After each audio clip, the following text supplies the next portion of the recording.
Selamat berjumpa kembali dalam layanan audio Sahabat Seperjalanan. Hari ini adalah hari Sabtu 21 Juni 2025. Tema renungan saat teduh kita dengan judul Berhala yang Bisu. Firman Tuhan terambil dalam 1 Korintus 12 ayat yang pertama sampai dengan ketiga.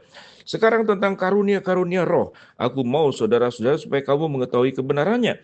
Kamu tahu bahwa pada waktu kamu masih belum mengenal Allah, kamu dipikat dan ditarik oleh berhala yang bisu. Karena itu aku mau meyakinkan kamu bahwa tidak ada seorang pun yang berkata-kata oleh roh Allah dapat berkata, terkutuklah Yesus, dan tidak ada seorang pun yang dapat mengaku Yesus adalah Tuhan selain oleh Roh Kudus. Mari kita berdoa. Bapa yang di dalam surga, kami ingin belajar mendengarkan suara-suara yang benar di tengah hiruk pikuk suara yang sedemikian banyak, termasuk berhala yang kami anggap bisa berbicara. Dalam nama Tuhan Yesus kami berdoa. Amin.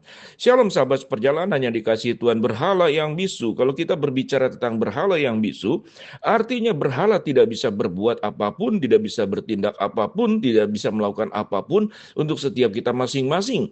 Setiap berhala-berhala yang diciptakan oleh manusia, pada prinsipnya mereka menciptakan sebuah keyakinan dan mereka sebut itu sebagai sebuah iman yang dipercaya oleh mereka. Tapi sesungguhnya adalah karangan bebas, karangan fiktif. Oleh sebab itu tidak heran ada banyak keyakinan, ada banyak iman, ada banyak Tuhan yang mereka sembah. Sementara kita tahu dengan jelas Tuhan hanya satu, Tuhan itu tunggal.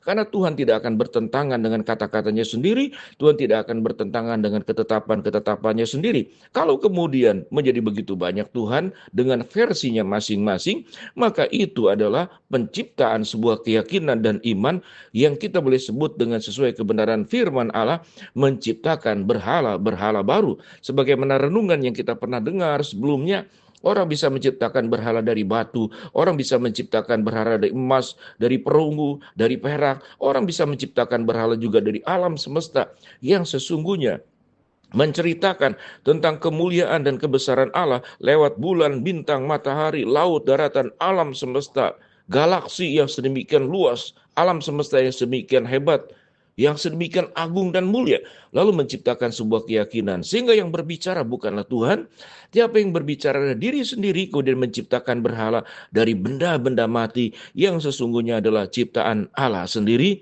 yang kita kemudian selewengkan secara sadar tidak sadar dalam mencari sebuah keyakinan. Kita kembali kepada bagian firman Tuhan ini. Sekarang tentang karunia-karunia roh, aku mau saudara-saudara supaya kamu mengetahui kebenarannya. Kamu tahu bahwa pada waktu kamu masih belum mengenal Allah, kamu dipikat dan ditarik oleh berhala-berhala yang bisu. Kalau memang prosesnya itu belum mengenal Allah, lalu orang menciptakan berhala-berhala baru, atau berhala yang diciptakan orang lain, kemudian kita sembah, kita bisa maklum, karena masih dalam proses pencarian. Tetapi setelah mengenal Allah, setelah mendapatkan suara Roh Kudus, lalu kemudian setelah firman yang disampaikan dari zaman terdahulu kepada para nabi-nabi, kepada raja-raja yang diurapi oleh Allah, kepada rasul-rasul, kemudian melalui Kristus secara spesifik sebagai puncak daripada sebuah penyataan Allah datang kepada manusia. Lalu kita masih menciptakan berhala-berhala yang firman Tuhan katakan berhala-berhala yang bisu.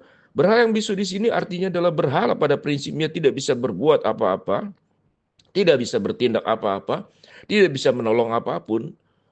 Kalau kemudian itu kita jadikan sebagai sebuah berhala. Sedangkan berhala-berhala yang diciptakan oleh manusia sesungguhnya hanya memberikan sebuah arti yang baru dari semua ciptaan Allah, dari semua kekuatan Allah. Kalau kita berbicara tentang angin punya kekuatan, badai punya kekuatan, petir halilintar punya kekuatan. Itu adalah memang gejala alam yang Tuhan ciptakan demi kebaikan. Dan itu keindahan daripada ciptaan alam semesta yang sudah Tuhan berikan kepada kita. Kemudian kita membuat itu menjadi sebuah sesembahan. Lalu kita memberikan sesajen, kita melakukan upacara, kita melakukan ritual untuk menyembah. Dalam konteks yang lebih baru di dalam dunia modern saat sekarang, maka berhala-berhala yang bisu itu bisa banyak aspek dalam kehidupan kita. Sebagaimana renungan-renungan yang terdahulu yang cukup banyak membahas tentang penyembahan berhala. Bisa uang, bisa hobi, bisa minat, bisa kesukaan, bisa bisnis, bisa kemudian juga sesuatu lembaga, kedudukan, posisi, popularitas. Kita buat itu menjadi sesembahan dan itu kita perjuangkan mati-matian. Sementara Tuhan sudah geser dalam kehidupan kita. Biarlah firman Tuhan yang mengatakan, karena itu aku mau meyakinkan kamu bahwa tidak ada seorang pun yang berkata-kata oleh roh dapat berkata, terkutuklah Yesus, dan tidak ada seorang pun yang dapat mengaku Yesus adalah Tuhan oleh Roh Kudus. Kita melihat kalau orang yang kemudian tidak meyakini Allah, tidak mempercayai Roh Allah, dia bisa berbicara, terkutuklah Yesus, dan tidak ada seorang pun yang dapat mengaku Yesus adalah Tuhan selain oleh Roh Kudus. Penyataan tentang Kristus datang ke dalam dunia yang dituliskan melalui Alkitab, dan Roh Kudus mengilhamkan para penulis menulis catatan-catatan Alkitab seperti dalam 2 Timotius 3 ayat yang ke-16. Segala tulisan yang diilhamkan oleh Allah memang bermanfaat untuk mengajar, mendidik orang dalam kebenaran dan hidup di dalam kekudusan. Sahabat seperjalanan, pada titik ini, marilah kita belajar untuk tidak memberhalakan sesuatu yang pada prinsipnya tidak punya daya kemampuan apapun. Dan itu sumber segala sesuatunya kekuatan, sumber terbaik, sumber terindah, sumber yang membuat kita bisa menikmati berbagai macam anugerah Tuhan hanya dari suatu sumber yang sama, yaitu Allah yang kita sembah, Allah yang menyatakan diri di dalam Kristus Yesus, Allah yang menciptakan alam semesta, Allah yang menciptakan seluruh proses dari hari pertama sampai dengan ke-6, kemudian hari ke-7 sebagai hari istirahat, hari Sabat di mana kita harus mengingat segala perbuatan Allah selama 6 hari. Itu menyatakan tentang kasih, kebaikan, anugerah yang Tuhan limpahkan kepada setiap kita masing-masing. Sahabat seperjalanan, biarlah juga pikiran dan perasaan kita jangan dijadikan berhala. Seakan-akan pikiran kita yang paling benar, perasaan kita yang paling benar, pendapat kita yang paling benar, keputusanku yang paling benar, pilihanku yang paling benar, maka kita sedang menciptakan berhala-berhala.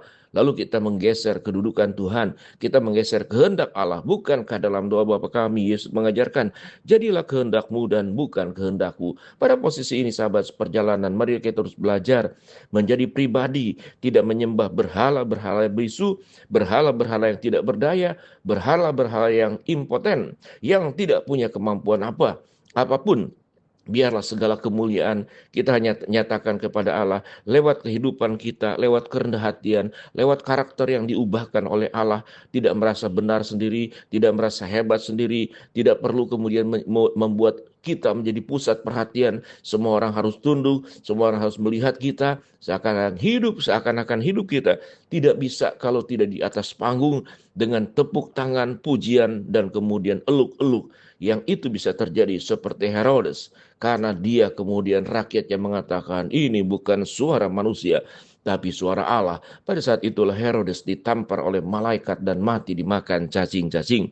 Sahabat seperjalanan yang dikasihi Tuhan, mari kita terus berjuang dalam kehidupan ini menjadi pribadi yang semakin baik, yang semakin berbuah, bertumbuh, berakar di dalam firman, bukan berakar di dalam dosa. Sehingga Tuhan dimuliakan lewat hidup kita, rumah tangga kita diubahkan oleh Allah, karakter kita kemudian dipulihkan oleh Roh Kudus. Segala kemuliaan hanya buat Allah.